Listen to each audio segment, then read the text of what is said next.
Baik, Assalamualaikum warahmatullahi wabarakatuh. Salam sejahtera bagi kita semuanya. Pada kesempatan ini saya akan menjelaskan hasil analisis kredit dan pembiayaan PT Mayora Indah Tbk periode 2023 dan 2024. Analisis ini berfokus pada tingkat solvabilitas perusahaan, khususnya menggunakan rasio debt to asset ratio atau yang bisa disebut juga dengan DAR. Yang penting untuk menilai kemampuan perusahaan dalam memenuhi kewajiban jangka panjang serta kelayakan kreditnya. Nah, melalui penjelasan ini diharapkan kita dapat memahami kondisi keuangan PT Mayora Indah Tbk dan tingkat resiko yang dimiliki perusahaan tersebut.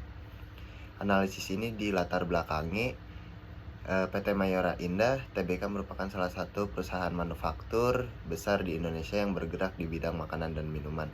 Perusahaan ini memiliki peran penting dalam memenuhi kebutuhan konsumsi masyarakat, baik di pasar domestik maupun internasional.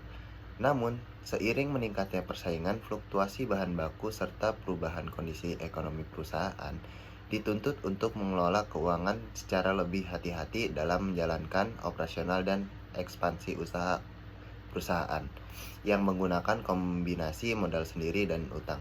Penggunaan utang memang dapat mempercepat pertumbuhan perusahaan, tetapi juga meningkatkan resiko keuangan. Oleh karena itu, diperlukan analisis solvabilitas untuk mengetahui sejauh mana aset perusahaan mampu menjamin kewajiban utangnya. Salah satu rasio yang digunakan adalah debt to asset ratio, yang membandingkan total utang dengan total aset perusahaan. Nah, berdasarkan laporan keuangan PT Mayora Indah Tbk, diperoleh hasil sebagai berikut. Pada tahun 2023, nilai debt to asset ratio sebesar 6,2%, yang artinya lebih dari setengah total aset perusahaan dibiayai oleh utang. Kondisi ini masih tergolong cukup aman karena struktur permodalan perusahaan juga masih relatif seimbang. Resiko solvabilitas berada di tingkat moderat. Sedangkan pada tahun 2024, nilai debt to asset ratio juga meningkat 73,8%. Hal ini menunjukkan bahwa sebagian besar aset perusahaan dibiayai oleh utang. Peningkatan ini mengindikasikan meningkatnya ketergantungan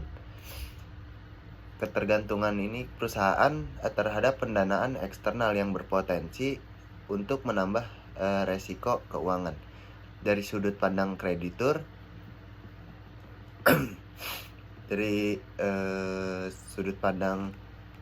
kondisi ini menunjukkan bahwa meskipun perusahaan masih layak menerima kredit, diperlukan kehati-hatian yang lebih tinggi, seperti pembatasan plafon kredit atau persyaratan tambahan.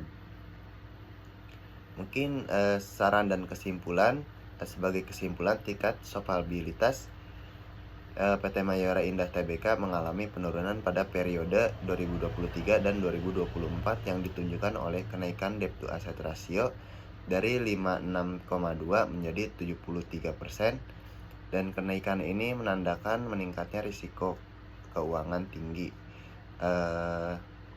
untuk penggunaan utang. Baik, mungkin itu saja analisis yang dapat saya berikan. Kurang lebihnya mohon maaf. Wassalamualaikum warahmatullahi wabarakatuh.